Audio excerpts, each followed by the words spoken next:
So I thought that we might represent graphically what the myth of fiscal hedonism has actually led us to. And this is just a very simple chart, a very simple historical chart of the US government, not the US people, but the US federal government's debt historically over about the last century plus. And if anybody's in the back and they can't quite read some of the captions, I will try to help. But you don't hear this discussed too often, at least in a historical context.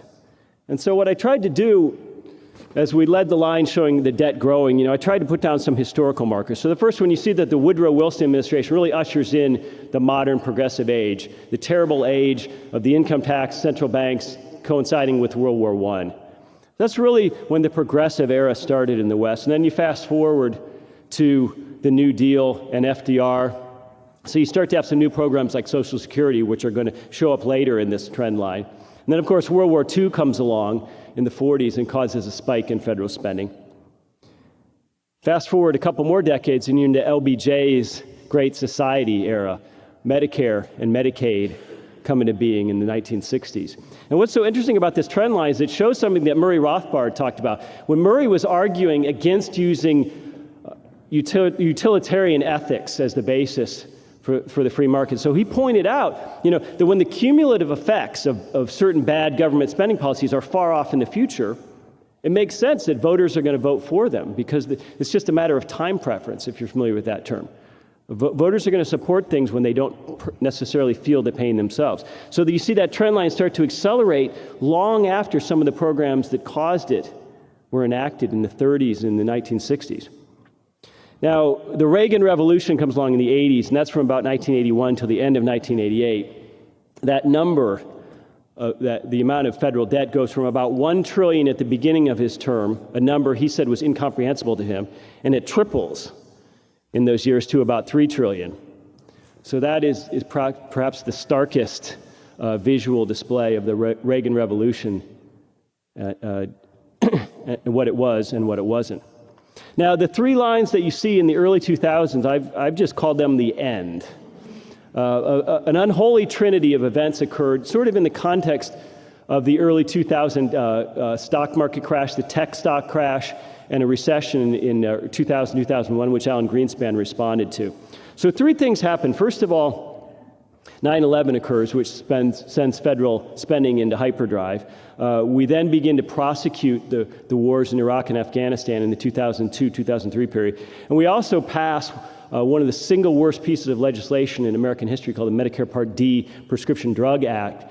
I was working for Ron Paul in Congress at the time. That bill was passed in a very unholy fashion late in the evening in the fall of 2003, and it was passed purely out of naked partisanship so that W could get votes from seniors against John Kerry a year later. So I guess in that cynical sense it worked. But when you take these three events together and then you see federal debt intensifying after, I think it really shows that this was the last chance. In other words, when W comes into office at the beginning of 2001, we have about $5.6 trillion of debt. And I see that little arrow that says last chance. Now, I would submit to you that as recently as 15 years ago, we still could have dealt with the debt. Now, I'm not saying that the political will existed at that time, but I'm just saying mathematically, it was still possible for us to cut benefits and do other things to make that debt, to restructure that debt, or make it possible to deal with it mathematically. But when these three events occurred, and spending went in a sort of a parabolic line there, I think you almost envision it as a car. James Dean is in a Porsche, and he's going around a curve too fast, and there's a cliff. And there's a point at which, and a speed at which, no matter what James Dean does with counter steering or braking, it's too late. He's going over that cliff. So I think that the early 2000s represent that cliff, okay? And there's nothing that's going to happen that's going to come along and make us pay off this debt in any real sense. I mean, if you look at the 20th century, there were huge revolutions, people moving from agricultural areas into cities, the automobile, the telephone, electricity becomes commonplace in households. Later on, air travel, space travel, then the digital revolution, the internet. None of these vast changes caused some enormous spike into federal tax coffers Okay, so when people say, well, we got those shale oil are somehow going to help us pay the debt, it just simply isn't true. And here's the thing, is the world knows this. Okay, the world knows that we are never going to pay this debt off in any real sense. We might pay it nominally, but not in any real sense. And so the world is awash in dollars, especially Asian creditors of ours. And so they're caught between a rock and a hard place. On the one hand, it's not in their short-term interest for the dollar to sink rapidly, but it's very much in their long-term interest to no longer have the dollar as the world's reserve currency, because the people behind the dollar, the US Congress, are completely out of control. Okay, and they know this. And one thing that's very important to understand is this chart just represents history. This is backward looking. This doesn't represent what Congress has said it's going to pay people in the future. I don't know if you've ever heard of this concept called the fiscal gap, but there's an economist named Lawrence Kotlikoff at Princeton who says, you know, what we've promised people in the future in today's dollars versus what we're likely to take in the future in tax revenues, well, there's about a $200 trillion gap. So the debt's never going to be paid, and entitlements are never going to be paid. That's just something we have to understand. And this is the result of this myth that we can live for today at the expense of tomorrow. And this is the fiscal example of this. This is Congress is doing. This is what democracy leads to. But there's also a monetary element to this.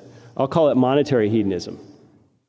This chart just represents the monetary base. Now, what's the monetary base? We talk about money supply, we talk about this, but the monetary base is one form of measuring money.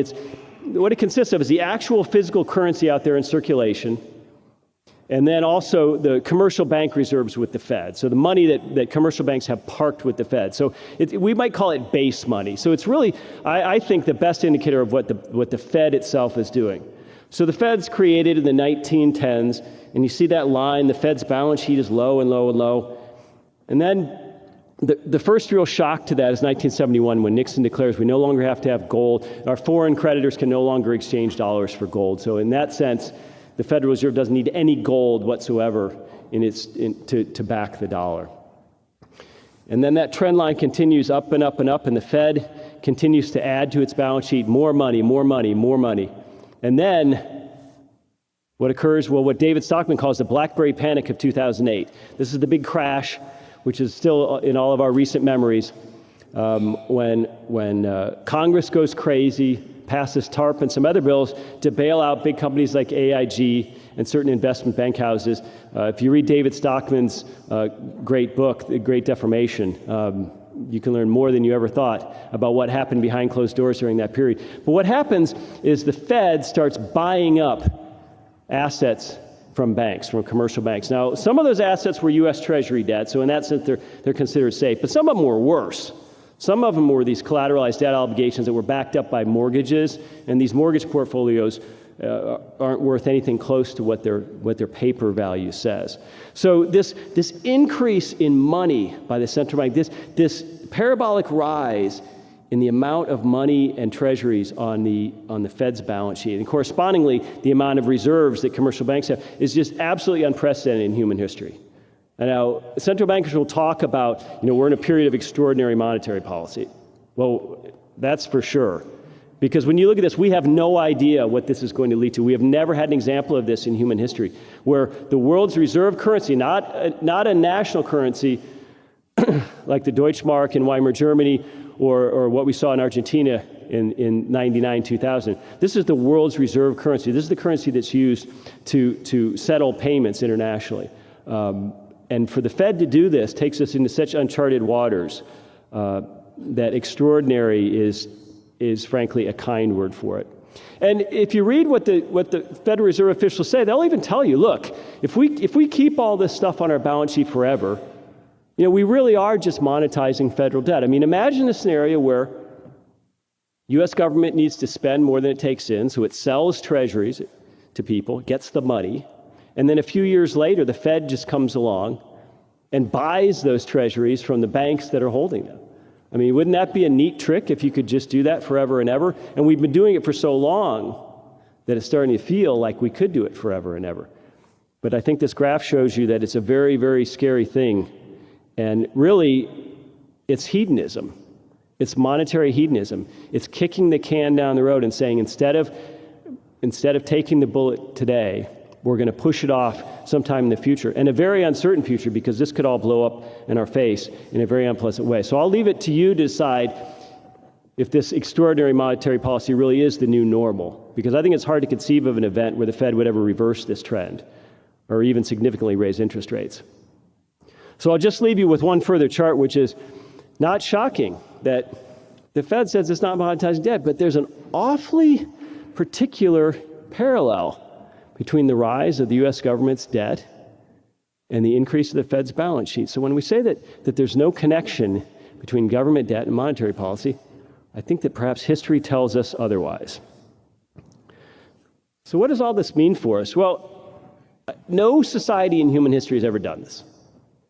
When we look around this beautiful venue today, it often hosts symphonies and spoken word events. We see immediately, I think, that it was built by people who cared quite a bit about the future. They wanted to create something lasting, something that would not only survive their lifetimes, but beyond their lifetimes, and serve future generations, like all of us sitting here together. They actually broke ground on this building about 100 years ago. It was a Christian Science church, and it served for decades as such. But in a sense, you got to hand it to the people who built this building, because the individuals who did so, I think, live on today through their work, through this building.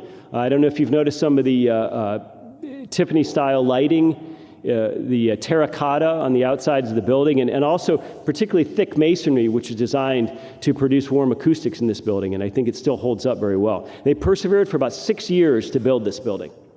And while they couldn't have foreseen that we might be sitting here 100 years hence, I think that they undoubtedly hoped that it was built to last and it would remain standing for a long time. And in fact, it has, as Seattle grew up around it. So this desire to build things beyond one's lifetime, I think, is innately human. We're hardwired as humans to build societies. And I think the most ambitious humans have always sought to build lasting monuments and lasting modes of living. And that's not possible unless people work toward a future that they will not be around to enjoy themselves. And we can see that Congress and the Fed are encouraging us to do the opposite. I mean, imagine our primitive ancestors, what they would have given in their short and difficult lives to have lasting forms of sustenance, of food, of water, of shelter, instead of having to produce that sustenance day after day. And really, in fact, I mean, we can call this the hallmark of civilization. We can call it many things, but we might just say that healthy societies produce capital. They consume less than they produce. So this capital accumulation creates a kind of upward spiral that increases productivity, increases investment, and makes the future richer and brighter. And capital accumulation is what made it possible for human populations to rise up out of subsistence and to create agricultural revolution, the industrial revolution, the digital revolution. And this is nothing new. Economists talk about this activity, at least from the consumer end, in the context of time preference, the preference that people have for current consumption over future consumption. People with high time preferences, like members of Congress, they want everything today, no matter what the cost, whether we're talking about buying material goods or simply enjoying the empty pleasures of idleness over productive activity. But people with low time preferences, the kind of people who built this building, are the opposite. They'd rather forego some relaxation or some purchase today to build the future or their children's future. And it's not just to benefit their own family or tribe. The society benefits across the board when people accumulate capital. Economic, cultural, and philanthropic development. So time preference is not just an economic concept. It also has a broader relationship to society. And now plenty has been written about accumulating capital and time preferences. In the 1800s, the French classical economist Jean-Baptiste Say gave us his law of markets. And if we wanted to, we could reduce that law to the proposition that production precedes consumption. Right? We have to produce before we consume. That's what real world scarcity means. Society either produces goods or we return to subsistence living. And Mises argued that just from the study of human action alone, we can assume that all other things being equal, individuals prefer to achieve an end sooner rather than later, right? The future's uncertain and our lifetimes are limited. That's why we'd rather buy our dream house at age 40 than at age 90, right? We can understand that. But what we have to consider is what consuming that capital or even incurring debt to buy that dream house at 40 might mean for us at age 90, if we're so lucky to make it. Now, Hans Hoppe, a particular favorite of mine, he says that low time preferences, a willingness to accumulate goods for the future, actually initiates the process of civilization.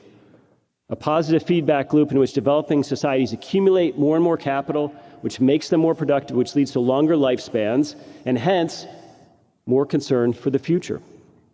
So it seems self-evident, I'm sure to most of us, that capital accumulation and low time preferences are undeniably healthy, virtuous, necessary part of an advanced society.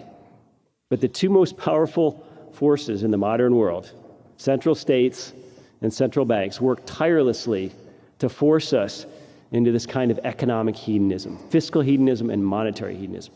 And democracy, so-called, is really at the heart of their plans for us. Because, as Hans Hoppe points out, democratic politics makes politicians have high time preferences, right? The effects of their policies are going to occur long after they're out of office. Why shouldn't they vote for popular spending measures today and win support? The consequences won't be felt until long after they're out of office. In fact, that is an inherent feature of democracy, and it's why democracy doesn't work and democracy can't work, at least not in the long term. And these moral hazards that it creates are huge. We're not just talking about lower income Americans who perhaps would rather have food stamps than work a difficult and low paying job. We're talking about huge middle class constituencies facing moral hazards. Think of what Social Security does to people's outlooks. Why buy a Hyundai and vacation in Florida when it's pretty easy, at least with credit, to buy a Mercedes and vacation in Europe?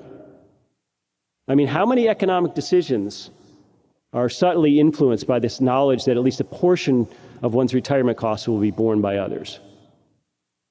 And so this is what our central government and our Fed has wrought. They make us buy houses that are too big, cars that are too elaborate, and college educations that are too expensive. It makes us worse people. This is not just an economic issue, this is a moral and cultural issue. So I'll leave you with this. I think the root of our problem is mythology. We've cast aside our most human impulses to save for a rainy day and build a better tomorrow for ourselves and for future generations. And we bought into the myths of politics and political money. We've let them get away with this economic hedonism. And let's be honest here, ladies and gentlemen, we've all enjoyed some of the benefits of that hedonism, of living at the expense of our grandchildren. It's been a great party for America, but good luck electing someone who wants to talk about the hangover. Thank you so much.